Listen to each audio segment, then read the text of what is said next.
Right, so for today's video, we have some book talk drama, and we have covered our fair share of book talk drama on this channel at this point, you know, from like AI books to an influencer who's getting a bunch of backlash who recently joined Book Talk and then instantly got a book deal. But this one's a bit different because today we are talking about plagiarism. Now there's a couple of main people you need to be aware of here, but I'm only going to introduce one for now and then kind of explain in a bit of like a timeline of how this all happened and why it became such a big situation. So the first person you need to be aware of is an author called Laura J. Robert. Looking on Goodreads, there's only two books, the first one being A Tale of Love and Curses and the second one being Beverly, and Beverly is the one we're talking about today. I mean, we can actually see by the reviews on Goodreads, the rating for Beverly is pretty high, right? Like 4.19 average rating. A lot of people saying things like, guys, pick this up now. If you love angst and tension, pick it up. It's giving a love letter to whiskey, but a little less painful, and it's so beautifully written, and the love story was shattering and also wholesome. I know I'm yelling a lot, but oh my god, this was so good. Now, more recently, there's a lot of one-star reviews now, and that will make a lot more sense later. Also, the reason I'm showing you Laura's Goodreads profile instead of like other social medias is because they've all like vanished after this situation. I mean, we can see on Google here, there's a link to Laura J. Roberts' author Instagram account, right? And you can even see the most recent post was, I vomit words, Beverly now available, A Tale of Love and Curse available on Amazon. But if you click that link, you are met with this page that says, sorry, this page isn't available. Same with a TikTok account, couldn't find this page. And there's a website linked on the Goodreads profile, and as you can see, it says, not found. But again, that is going to make a lot more sense in just a bit. So like I mentioned before, the reviews initially were really good for this book. I mean, a bunch of TikTokers were actually making videos recommending this book. Like, for example, this TikToker Haley. Now, I do just want to mention straight away that Haley has since posted an updated video, kind of taken back this original video, and again, you'll see why. So yeah, it isn't just this video that was uploaded. I was reading Beverly yesterday. Guys, I'm obsessed. I will say quickly, the fact that she said she's obsessed with this book, it is very ironic, considering the next book we're going to talk about. 130-ish pages in. There was something, like, I already feel such a deep connection to these characters. I think if you love the Fosters,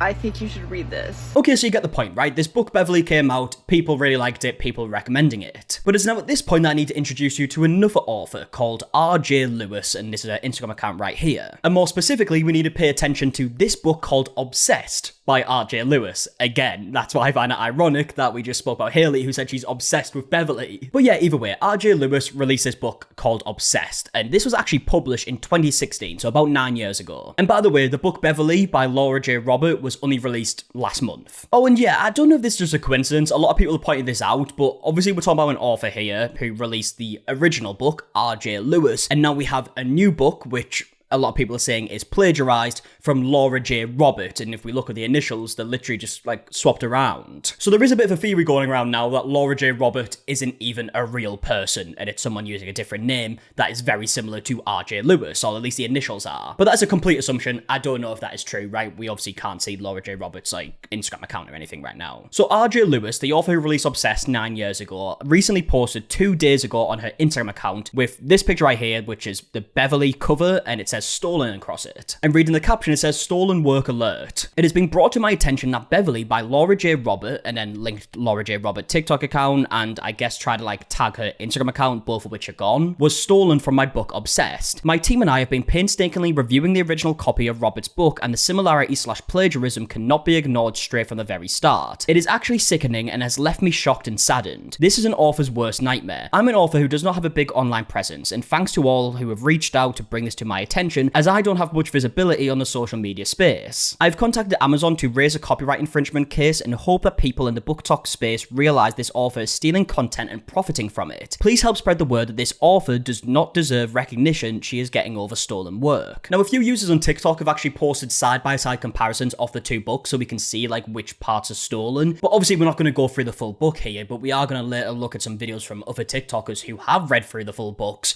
and their thoughts on how much has been taken. So this first video is posted by Aphrodite Poetry, and they show a side-by-side comparison. So reading Obsessed, it says, I was on the phone talking to my best friend Cindy about the cute boys in our class. I was on the bottom step of the staircase smiling at the sight of my father in his police uniform walking past the gate and down the path to the front door. And then reading Beverly, it says, I was on the phone with my best friend Tiffany, giggling about boys, something we had only recently decided were interesting rather than gross. I sat at the bottom of the stairs, twirling the phone cord in my fingers, when I saw my father coming down the walkway. Then again, going back to Obsessed, it says, he made a mess, half his food fell on the table. The first time it happened, he glanced up fearfully at Daddy. Daddy just smiled and said, use your hands, Aston, and don't worry about the mess. Then reading Beverly, it says, his hands shook harder with each passing second, and I watched in silence as spaghetti slipped off his plate and fell on the table. His entire body tensed, and he glanced up at my father with fear in his eyes. Use your hands if you need to. There's another video here posted by a user called Nia or Veal. I'm sorry if I pronounced that wrong. But we can see it says, I highlighted the most similar scenes, but when you compare the two, you can see that almost the whole plot and dialogue is the same. It is actually quite shocking just how similar they both are. While the writing is different, the plot still is the exact same. So we'll just read through the highlighted bits for the sake of this video. So we'll start with Obsessed, and it says, I have to go, I cut Cindy off, but we have to talk about kissing Jacob. I hung up on her and stared wide-eyed and confused as Daddy opened the door and stepped in. Jean, he shouted, I want you to meet Aston. I'd never seen my daddy cry. Then we look at Beverly and it says, I have to go. I told Tiffany, cutting her off mid-sentence. But we have to talk about Cal. Oh, we have to talk about Cal, do we? I didn't know I'll get a shout out during this. I've got to say it's a bit disappointing that it is in the book that is apparently being plagiarized, but we'll take any mention. I hung up instead as my father kept the door open long enough for the boy to hesitate. Jenna, he called out. I had never seen him cry. I want you to meet Blake. And there's a bunch more slides just kind of like pointing out the similarities in the plot. Like, for example, here we see in Obsessed, Aston was a foster child since he was 5. Then in Beverly, it says Lake McHayes has been a foster child since he was 6 years old. In this side-by-side, you can see they're both eating spaghetti. Then in Obsessed, it said he was 10, a year older than me, and he didn't know how to use a fork. Use your hands, Aston. And then in Beverly, it says because this boy who was older than me didn't know how to use a fork. Another comparison here in Obsessed, showing that the father was called Arthur. Then in Beverly, the father is also called Arthur. Then we can see here it says, I think this paragraph in particular speaks for itself. So we'll take a look through this one. These are children who don't have parents to put them to bed or even to say goodnight to. They don't have a lot of food to eat. They go to sleep hungry and scared. They're abandoned. And they feel pain every minute of every day. Nobody looks at them. Nobody pays them attention. They live in our world and they feel like nobody cares. Do you think that's right? Then looking at Beverly, it says, these are children, Beverly, who don't have parents to put them to bed, who don't have someone to kiss them goodnight or to tell them they're safe. We don't have food to eat. They go to bed hungry, scared, and alone. They don't have anyone who cares for them. No one looks at them. No one notices their pain. Do you think that's right? No, I whispered. No, Mum. Now you know why he's here. Yeah, so I read a little bit further there, but you can actually see in Obsessed, they did highlight these points as well, saying, no, I answered quietly. It's not right. Now you know why Aston is here. So yeah, what it seems like, at least in the vast majority of people's opinions who have compared both books, it seems like a lot of people believe that Beverly has been copied from Obsessed. Now, there are like differences in the words and like maybe the order of some sentences, but the overall plot and everything that actually happens in the book is the plot from Obsessed. And this is where we started seeing a bunch more videos popping up with a lot of changing opinions, right? Because at this point, a lot of people are recommending the book Beverly. I mean, we actually spoke about a TikToker, Haley, earlier, who made a video promoting Beverly. Well, Haley actually uploaded an updated video talking about this situation. I made a post about this book, and it was brought to my attention that it was stolen, plagiarized. Don't read that. Read Obsessed instead. That is the real author. She posted yesterday on her Instagram that this book was stolen from her, and I did my own comparisons, did my little notes, you know. Didn't even have to read past the first page of the original book to see that it was indeed plagiarized. It's nearly word for word. So don't read Beverly. And then Haley goes on to say that the book's seemingly being taken down at this point, and also goes on to promote Obsessed. I believe it's been taken down from everything anyways.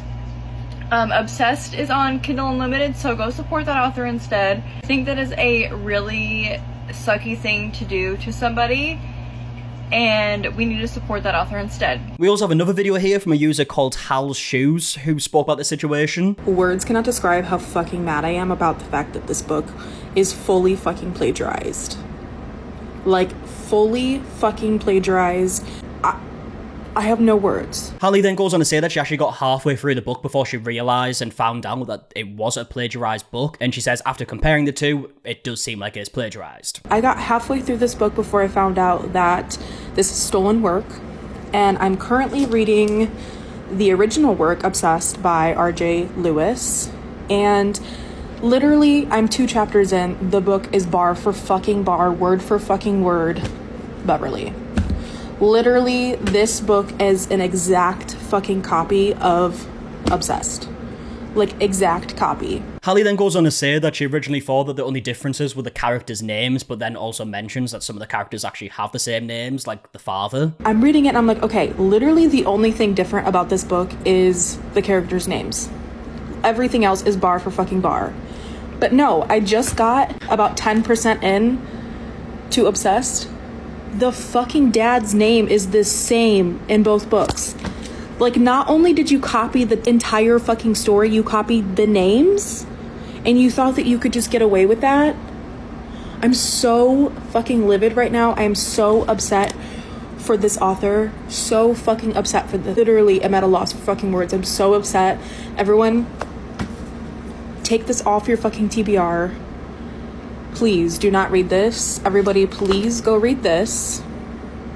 This is the book that we need to be reading. And then we have another video here from a user called Leah Reads a Whole Lot, who also spoke about the situation. The craziest thing about this whole entire book being plagiarized is that no publisher, no editor, no ARC readers, no beta readers, nobody like that caught on that this book was 100% somebody else's work. Yes, I'm not really sure about like publishers and stuff. I've seen a lot of people mentioning that the book seems to be like independently released, which it does seem to be the case, right? Especially if we look at the Goodreads profile. There's only 2 books there. I did see some people mention that they were beta readers for the book, so it does seem like there was beta readers, but I can't confirm that 100%. But yeah, I will say it is wild to think that you could release a book that seems to be completely plagiarized and not think people will notice. Obviously, I guess Laura just didn't think that the book would get as popular as it did. Like I said, a bunch of TikTokers were making videos promoting it. And I mean, to be fair, if people notice this one in particular with a book that was released 9 years ago at this point, a book that does seem to be popular, to be fair, I mean, it has 3,857 ratings. I don't know how many of them have came after this situation, but still, there would have been that first person who was reading through Beverly and was like, you know what, I think I read this before, maybe years ago at this point, and kind of put 2 and 2 together. Obviously let RJ Lewis know, she's then made the post, and now it's became a lot more like widely known. It's just wild to me that a book can become so popular overnight, where you have popular book talkers talking about it, giving it 6 stars, all of these things,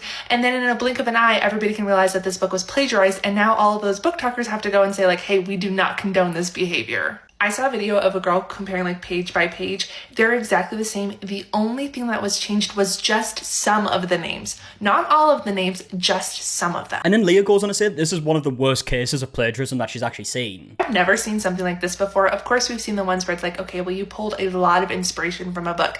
Like if you think about Verity versus A Wife Upstairs by Frida McFadden, they are very, very similar. Or if you think about Powerless by Lauren Roberts and then Red Rising, those are also very, very similar. So you can be like, okay, there's a lot of things that are similar here, but it's not a word for word copy. I just can't believe that this author thought she was going to get away with it. Like at this day and age, there is no way that you can just completely plagiarize somebody's work and get away with it. So yeah, that is the situation. You can see what people's thoughts are. I would love to know your thoughts in the comment section down below. Obviously, it seems like we're not going to get a response from Laura J. Robert because like the social medias have just vanished. It would be interesting to hear what her response would be to all of this, right? But again, I'm not too sure if that's going to happen. But either way, let me know your thoughts down below. Leave a like, subscribe, all that stuff. Also, if you're interested in some other content, me and Emily have a channel where we play games, react to reality shows, stuff like that. So if you're interested in any of that, that's always linked in the description. And until the next one, I'll see you guys in a bit. All right, goodbye.